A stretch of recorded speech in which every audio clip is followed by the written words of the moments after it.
வணக்கம். அனைத்து உறவுகளுக்கும் எனது இனிய காலை வணக்கத்தை தெரிவித்துக் கொள்கிறேன். உங்களிடத்தில் ஒரு சிறு சோதிட குறிப்பை பகிர்ந்து கொள்ள வருகிறேன்.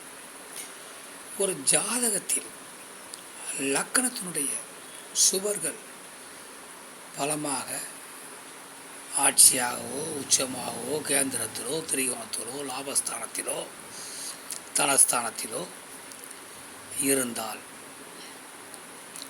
அந்த கிரகனுடைய காரகத்துவமான தொழில்கள் ஜாதகருக்கு அமையும். அந்த கிரகத்தினுடைய காரகத்துவமான தொழில்கள் மூலம் வருமானங்கள் ஜாதகருக்கு கிடைக்கும்.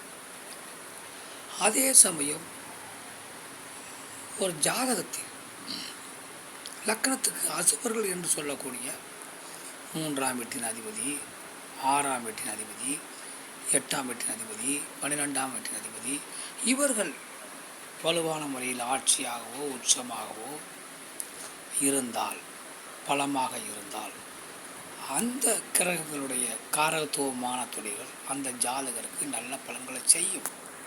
அவை அசுப கிரகங்களாக இருந்தாலும் ஜாதகத்தில் நல்ல முறையில் இருந்தால் அந்த கிரகத்தினுடைய நல்ல பலன்கள் கிடைக்கும். அதன் மூலம் வருமானங்கள் கிடைக்கும். அதனால் அசுபர்கள் நன்றாக இருந்தாலும் சுவர்கள் நன்றாக இருந்தாலும் ஆக மொத்தத்தில் லக்னத்திற்கு 12 வீடுகளுடைய அதிபதிகள் யார் நன்றாக இருந்தாலும் அவருடைய காரகத்துவமான தொழில்கள் அதன் மூலம் வருமானங்கள் ஜாதகருக்கு கிடைக்கும். இந்த சுபத்துவம் என்பது ராகு பகவானுக்கும் கேது பகவானுக்கும் கிடையாது. மற்ற 7 கிரகங்களுக்கும் உண்டு. 7 கிரகங்களில் எந்த கிரகம் நன்றாக இருந்தாலும் அந்த கிரகத்தினுடைய காரகத்துவமும் அதன் மூலம் நல்ல வருமானமும் கிடைக்கும். ஆதலால் இவர்கள் அசுபர்கள், இவர்கள் நன்றாக இருந்தால் ஜாதகருக்கு கெடுபலங்கள் செய்வார்கள் என்று எண்ணிவிடக்கூடாது. அந்த கிரகம் நன்றாக இருந்தால் நல்ல பலன்களை செய்யும். அதனால் உங்கள் ஜாதகத்தில் எந்த அமைப்பில் இருக்கிறது என பார்த்து கொள்ளுங்கள். மற்றவற்றை நாம் அடுத்த வீடியோ காண்போம்.